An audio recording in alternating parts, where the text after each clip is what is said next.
नांदेड़ शहर के टायरबोर्ड दिगलो नाका इलाके में शमीउद्दौला हाउस पर दुल्हन के तमाम ड्रेसेस, लांचा, ब्राइडल और रेगुलर ड्रेसेस और इसी तरह दूल्हे के लिए ड्रेसेस, कोट पैंट, सिदरी, readymade sherwani, regular dresses, sherwani कपड़ा और सिलाई की सहूलत मौजूद है। और माह रमजान अल मुबारक के महीने में ब्रांडेड कंपनियों का कपड़ा और रेडीमेड ड्रेसेस मुनासिब कीमतों में दस्तयाब है। माननीय भारत निवडणूक आयोगाने आजच्या प्रेस कॉन्फरन्समध्ये पुढच्या लोकसभा निवडणुकांची घोषणा केलेली आहे। त्याविषयीची सगळी माहिती आणि त्याचं शेड्यूल किंवा त्याचं वेळापत्रक हे सुद्धा सांगितलं आहे।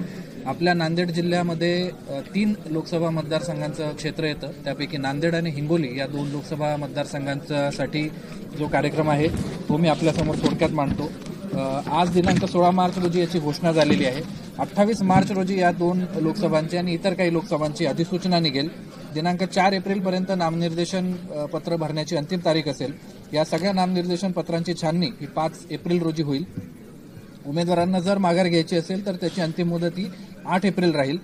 26 एप्रिल रोजी आपल्या जिल्ह्यातील हे 8 विधानसभा मतदारसंघ जे नांदेड आणि हिंगोली लोकसभेला जोडले आहेत त्यांचं मतदान होईल आणि 4 जूनला त्यांचं काउंटिंग म्हणजे मतदानाची मोजणी होईल। आपला एक विधानसभा मतदारसंघ लोहा हा लातूर लोकसभेला जोडला आहे, त्यासाठी अधिसूचना 12 एप्रिल रोजी निघेल आणि त्यामध्ये आपला जो रोल आहे तो मुख्यत्वे करून मतदानाचा आहे, ते 7 मे रोजी होईल। अशा प्रकारे आपल्या जिल्ह्यामध्ये 2 टप्प्यांमध्ये मतदान हे विभागलेलं आहे। आपल्या जिल्ह्याचा जर विचार केला तर 26,93,715 एवढे मतदार आपल्याकडे आहे, ज्यापैकी 18,43,000 हे नांदेड लोकसभेसाठी मतदान करू शकतात, 5,58,000 हिंगोलीसाठी आणि 2,92,000 हे लातूरसाठी मतदान करतात। यामध्ये पुरुष हे 13,91,000 आहेत, महिला 13,02,000 आणि 160 हे तृतीयपंथी आपल्याकडे आहेत। 85 पेक्षा जास्त वय असणारे 38,138 आणि दिव्यांग म्हणून स्वतःला ज्यांनी मार्क केला आहे असे 21,551 असे मतदार आहेत। 85 पेक्षा जास्त वय असणारे आणि ज्यांच्याकडे दिव्यांगत्वाचं 40% पेक्षा जास्त डिसेबिलिटी असल्याचं प्रमाणपत्र आहे अशा मतदारांसाठी होम वोटिंगचा एक पर्याय आहे। ते कंपल्शन नाही आहे किंवा त्यांना तशी सक्ती नाही, पर्याय आहे। जर त्यांची इच्छा असेल आणि प्रशासन म्हणून किंवा निवडणूक यंत्रणा म्हणून सुद्धा आम्हाला असं वाटतं की त्यांनी हा मतदानाचा उत्सव बघण्यासाठी प्रत्यक्ष केंद्रावर यावं, त्या ठिकाणी आपण सगळी सुविधा केलेली आहे। मात्र जर कुठल्या परिस्थितीनं अगदी शक्यच नसेल तर त्यांना होम वोटिंग किंवा पोस्टल वोटिंगचा पर्याय हा सुद्धा उपलब्ध करून देण्यात आलेला आहे। आपल्याकडे 3,041 मुख्य पोलिंग स्टेशन आहेत आणि त्याला 6 ऑक्झिलरी किंवा सहायकारी असे पोलिंग स्टेशन आपण दिलेले आहेत। या सगळ्या ठिकाणी ज्या आवश्यक मान्य आयोगानं दिलेल्या सूचनांनुसारच्या सुविधा आहेत त्या आपण पुरवलेल्या आहे। आपल्या जिल्ह्यामध्ये एक अभिनव प्रयोग आपण केला आहे की मतदारांना आल्यावरती रांगांमध्ये उभं राहायला लागू नये म्हणून त्यांच्यासाठी प्रतीक्षालय आपण प्रत्येक मतदान केंद्रांवरती नियोजित केली आहे, ज्या ठिकाणी फर्स्ट एड किट राहील।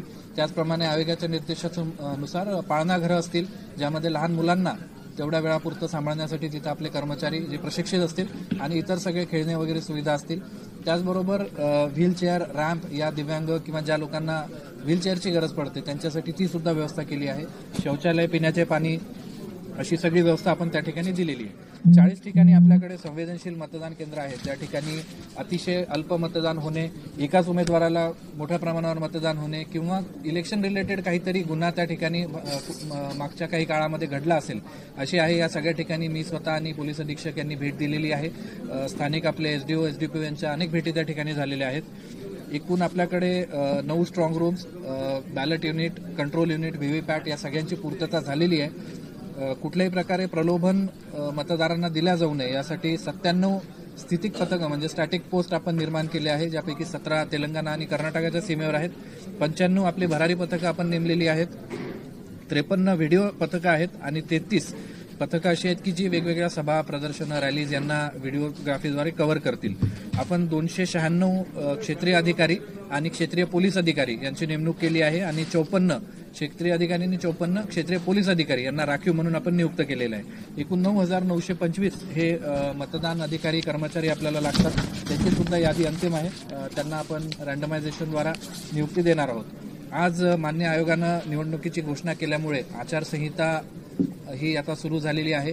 या अनुषंगानं राजकीय पक्षांवर जे प्रस्तावित उमेदवार आहेत त्यांच्यावर अनेक जबाबदाऱ्या असतात, त्याचप्रकारे शासकीय अधिकारी, कर्मचारी आणि अगदी सामान्य नागरिकांवर सुद्धा अनेक जबाबदाऱ्या येतात। या अनुषंगानं मला वाटतं की सगळ्यांनी आचारसंहितेत काय करावं आणि काय करू नये याबाबत आम्ही एक विस्तृत पत्रक काढत आहोत, त्याचा एक अभ्यास करावा, त्या अनुषंगानं कारवाई करावी। कारण मान्य आयोगाच्या कडक सूचना आहेत की कुठल्याही प्रकारे आचारसंहितेचा भंग होणार नाही याची दक्षता घ्यायची आहे. सी विजिल या ॲपमार्फत सामान्य मतदार सुद्धा आपली तक्रार आचारसंहिता उल्लंघनाची ही नोंदवू शकतो.